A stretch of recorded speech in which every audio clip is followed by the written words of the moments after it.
Hey, what's up, guys? This is Gus, back with another gameplay commentary. The gameplay we're looking at right now is from Call of Duty 4, the original Modern Warfare. And the reason why I'm playing this game is because I'm going to be starting a new video series right now called The Road to the Death of Call of Duty.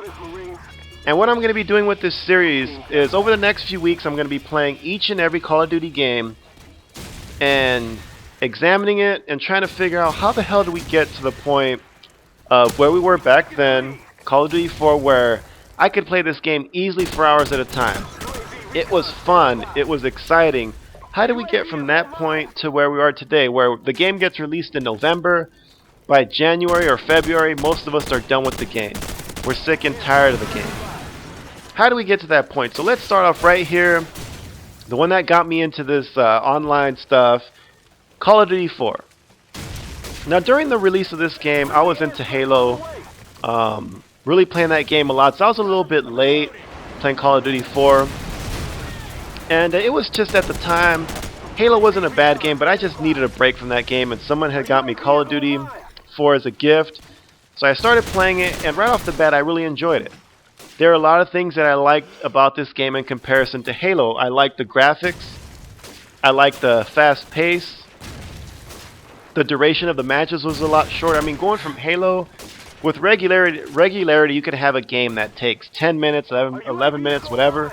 This game, you were done with matches in 6, 7 minutes. They were very short matches, and I like that. Just looking at the maps, I really like these maps. You know, looking at them now, going down the list, ambush, backlot, block, crash. I mean, the list goes on and on. A lot of these maps, not only did they look great, I really liked the way they looked, but they were close to medium range maps. Now, I'm not going to say all of them were like that. I mean, yes, they were maps like Overgrown, which kind of catered to snipers, but a lot of these maps were close quarters. A lot of these maps catered to fast-paced gameplay, and I really liked that. They were just really good maps, really fun maps. It just seemed like stuff was always going on. I mean, people had an issue with that map called Wet Work. I love that map.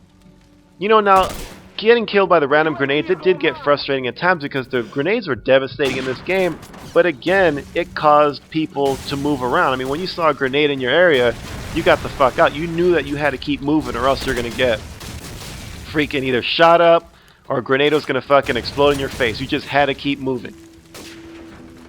Moving on to the guns, that's another thing that I enjoyed about this game right off the bat because people were using a variety of guns. I was using a variety of assault rifles. You know, nowadays you see people using the same 2-3 guns a match. Everybody's using the same shit. Back then, people were using 4 different assault rifles, 3 or 4 different submachine guns. You know, even the light machine guns people were using. Nowadays, you rarely see that shit. Back then, people were just, they weren't afraid to use different weapons, and each of those weapons were effective. They didn't just have 1 or 2 weapons that you needed to use to have a dominating game. You just didn't need to do that in that game. In this game here, it just seemed like the weapons were very balanced, and you could be effective no matter what you chose. The perks, they were mostly offensive-minded. Looking at the perk 1, you had C4, frag grenade ×3, bandolier. Again, stuff that catered for people that wanted to move around, that wanted to get kills. Perk 2, the same thing, stopping power. Made your bullets more effective. Juggernaut made you live a little bit longer if you wanted to run around. Sleight of hand, double tap, so on and so forth. Again, offensive type perks. Perk 3, the same thing, extreme conditioning. For people that wanted to run around. Steady aim, deep impact. Again, offensive-minded perks. They didn't have all the stealth perks that they do now. Now, they did have dead silence, but most people weren't using that shit. They were using stuff that's going to pretty much cater for movement. To go out there and get kills. And that's the thing, even looking further than that, let's look at the kill streaks, which now the game is just dominated by kill streaks. People will camp, hide in corners, just so they can get that kill streak that can dominate the game. Here, you didn't have to do that because you got your kill streaks at 3 kills, which was a UAV jammer, which exposed the enemy team on the map, unlike today where most of the people are using fucking some kind of stealth perk so that they don't show up on the map. At 5 kills, you get an airstrike. You can usually get maybe 1 or 2 kills. Again, nothing overpowered. And then at 7 kills, you got a chopper gunner. Again, nothing that would dominate the game. You know, when I was playing this and an enemy got a chopper gunner, I wasn't, you know, for me the game wasn't over.